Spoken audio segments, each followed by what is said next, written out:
Good afternoon, ladies and gentlemen. It's your Kiwi Connection here, Camo7, and today we have a video card that has been requested so much for me to cover.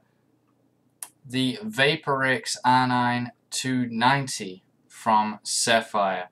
So I'm really interested to get into this card, and it's taken me a while because it's actually quite hard to come across. There was only one retailer in all of New Zealand that was selling this.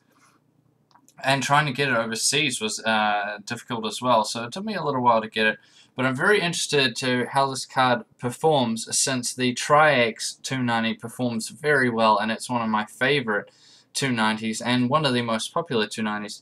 To see how this VaporX version, which is supposed to be better, performs compared to it.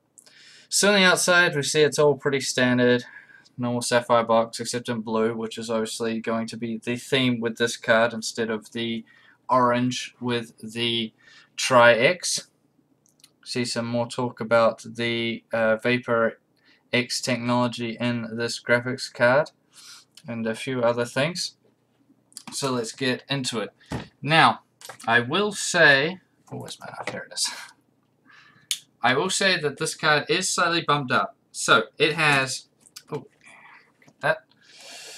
a GPU clock of 1030 megahertz. Now, if you've watched my channel for a while, you know that for a 290, it's decent. The Tri-X is at 1000 flat, but it's not the best. I mean, the highest we've seen so far would have to be the Gigabyte WindForce, I believe, which is clocked at 1100 off the top of my head, which is very good. 1100 megahertz. So that's decent. But what's more impressive with this is the memory clock speed. So if you remember the reference memory speed, oh come on now, there we go. The reference memory speed of a 290 is 5000 megahertz. This one is sitting at 5600, which is the highest I've seen. The Power Color PCS Plus was one of the highest before that, and that was at 5400. And I also believe the Asus DirectC 2 card, which did perform quite poorly, but that had a memory clock of the same, I believe, 5400. So, in the box here, see the card, we're going to take that out, and we'll get to that in just a second. Oh my goodness, it is quite heavy. Not as heavy as that Power Color PCS Plus. Man, that thing is just an absolute tank of a graphics card. It must be said. Unless you've seen one. If you've seen one, you know what I'm talking about. It is absolutely massive. Alright, so let's get into the accessories. This is actually a bit different. Okay, so we have the driver CD and a little badge there. That's pretty standard. Don't use that, just download the latest ones of AMD's website. A quick installation guide. This will be the warranty card. Yes, it is. This will be an HDMI, I believe. It is. Yes.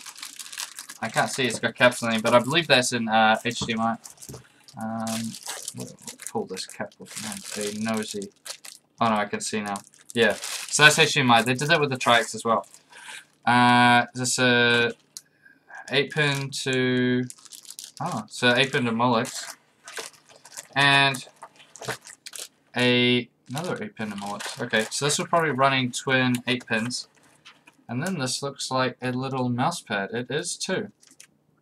So you get a nice little mouse pad with it. That's quite nice. I like that. That's a nice touch. You get good accessories with these Sapphire cards. They're really good like that. Throwing in HDMI cables and that, it's just really handy to have. For people that don't have it, I know most monitors come with it, so you don't really need it, but it's still good to have anyways.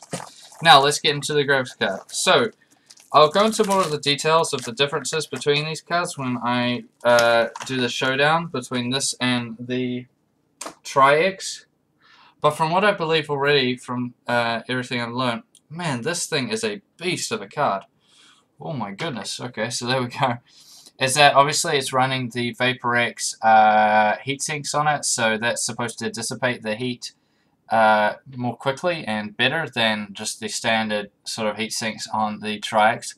The blade design and fan size looks exactly the same, unchanged. Obviously the coloring has been changed on this VaporX. It also has diamond choke and better capacitors on it, so that will mean a longer lifespan for the card. We see it is dual 8-pin there. And better overclocking. We have a really nice backplate on it. That just is gorgeous. And we have this lights up, I believe, the Sapphire logo, depending on how hot the graphics card is. So it's blue when it's just running, say, at idle, and it's quite cool. And then it runs up to it turns red when it gets hotter. Right here, it's all pretty standard. So it looks like twin DVI-D, HDMI, and DisplayPort. So this looks awesome. It also has this large lot of metal on here. All the all this for the shroud is metal. That's interesting. So as I said, this looks awesome.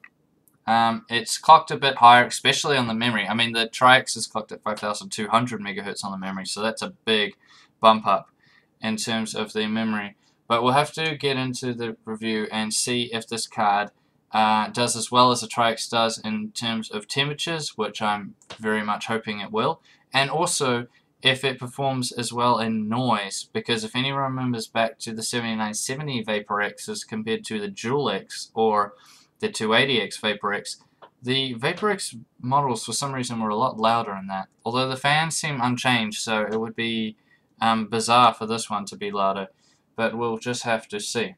So I thank you all for watching, and we should get that Showdown to you very soon, so subscribe if you haven't already, and I'll catch you guys next time.